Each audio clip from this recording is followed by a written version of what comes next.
নিয়ে যারা জালিয়াতি করে তাদের কি অবস্থা হবে এইটাই শুনতে যাচ্ছি। জমি যদি কেউ জালিয়াতি করে নিয়ে যায় তাহলে এটা কেমন অপরাধ, কি শাস্তি হতে পারে? জমি যদি কেউ জালিয়াতি করে নিয়ে যায় নিঃসন্দেহে এটা হারাম, এবং এটার জন্য বহু রকম বহু শাস্তির কথা উল্লেখ রয়েছে। এক নম্বর হলো এই জমি থেকে তিনি যা যা করবেন, যত কিছু উৎপন্ন করবেন সব হারাম হবে, এগুলি খাবেন। আইয়ুমা লাহমিন নাবাতামিন সুহতিন ফান্নার আউলা বিহি, যেই শরীর হারাম দিয়ে তৈরি হয় সেটা জাহান্নামে যাবে। এটা একটা নবীজি সাল্লাল্লাহু আলাইহি ওয়াসাল্লাম বলেছেন, কোনো ব্যক্তি যদি কারো 1 বিঘাত জমি গ্রহণ করে তাহলে আল্লাহ সুবহানাহু ওয়া তাআলা কিয়ামতের দিনও এই 1 বিঘাত সহ 7 তবক জমিন জুড়ে সবটুকুন মাটি উঠায়া এটাকে মালা বানিয়ে তার গলার মধ্যে ঝুলিয়ে দিবেন, যে এবার সোজা হয়ে দাঁড়া দেখি পারস কিনা। দুনিয়াতে তো আরেকজনের 1 বিঘাত নিয়েছিলে, এখন তোকে এইটা পুরোটা 7 তবক জমি সহ দিয়ে দেওয়া হচ্ছে, দেখি তুমি সোজা হতে পারো কিনা। এটা একটা ধমকি আসছে।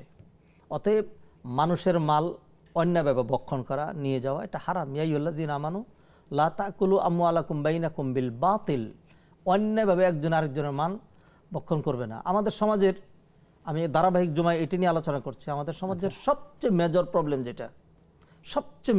যেটা সেটা হলো হারামখুরি। আমাদের 90% বেশি লোকজন হারামখুরির সাথে জড়িত।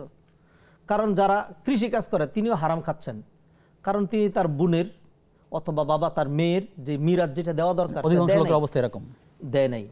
যারা ব্যবসা করছেন মাপে কম দিচ্ছেন, চিংড়ি মাছ জেল ঢুকানো হচ্ছে, দুধ পেস্ট দিয়ে বানানো হচ্ছে। আপনি কোন সেক্টরটার কথা বলবেন? একদিকে প্রতারণা, অপরদিকে তার হক নষ্ট করা। আপনি ধরেন যারা নাকি ওই যে তেল ফুয়েলের যারা করে সেখানে মাপে ওইটা কম দেওয়া হচ্ছে। তারপরে হলো আমরা দেখেছি সিলিন্ডার গ্যাস যেটা প্রতি সিলিন্ডারে পানি ঢুকানো হচ্ছে, বাজারে কোনো পণ্যের মাপের দিকে কম দেওয়া হচ্ছে, একই সাথে প্রতারণা হচ্ছে, অপরদিকে তার হক নষ্ট করা হচ্ছে। তো এই যে হারামখুরিটা, হারামের কারণে এগুলি খেয়েই তো ধরুন আমি ডায়াবেটিসের রোগী অথবা যে কেউ হোক একটা মিষ্টি যদি খায় তাহলে এই সুগারের প্রভাবটা এটা তার সারা শরীরে বিস্তার করে। যেমন ধরুন আমরা যারা ডায়াবেটিসের রোগী, এখন এটা সারা বাংলাদেশের মানুষ জানে, সকালবেলা আমরা এরকম ফিঙ্গারের মাথায় একটা নিডেল দিয়ে একটু ব্লাড বের করে চেক করি, পরীক্ষা করলে দেখা যায় কালকে মিষ্টি খেয়েছিলাম আজকে সুগার বেড়ে গিয়েছে। তাহলে মিষ্টি খেলাম পেটে, সেইটার প্রভাব আঙ্গুলের মাথায় আসলো কি করে?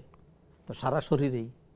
তাহলে এটা যদি বুঝে কেউ যে মিষ্টির প্রভাবটা শুধু পেটে থাকে না, একটা আপেলের প্রভাব শুধু, একটা ট্যাবলেট খেলাম ট্যাবলেটের প্রভাবটা শুধু পেটে থাকে না, এটা সারা শরীরের মধ্যে ছড়ায়। তাহলে যিনি হারাম খাচ্ছেন এই হারামের প্রভাবটা তার চোখে, তার মস্তিষ্কে, তার ব্রেইনে, তার সকল কিছুতে জড়ায়। অতএব এই শরীর জাহান্নামে যাবে। সেই জন্য আপনারা দেখবেন আমাদের দেশে আজকে কয়েক কোটি মানুষ জুমার নামাজ আজকে আদায় করেছেন। হ্যাঁ, শীতকালে প্রচুর মাহফিল হয়, রেডিওটিতে ধর্মীয় আলোচনা করি, আলেম ওলামারা কথা শোনান, কিন্তু এইগুলির ফলে তো কম হয় কেন? এই কারণেই কম হয় যে তো হারাম খেতে খেতে আমাদের লেগ টু হেড এই হারাম থেকে আমাদেরকে, এই জন্য কোরআন হাদিস এখানে প্রভাব তৈরি করে না। হারাম থেকে বেঁচে থাকতে হবে। জি।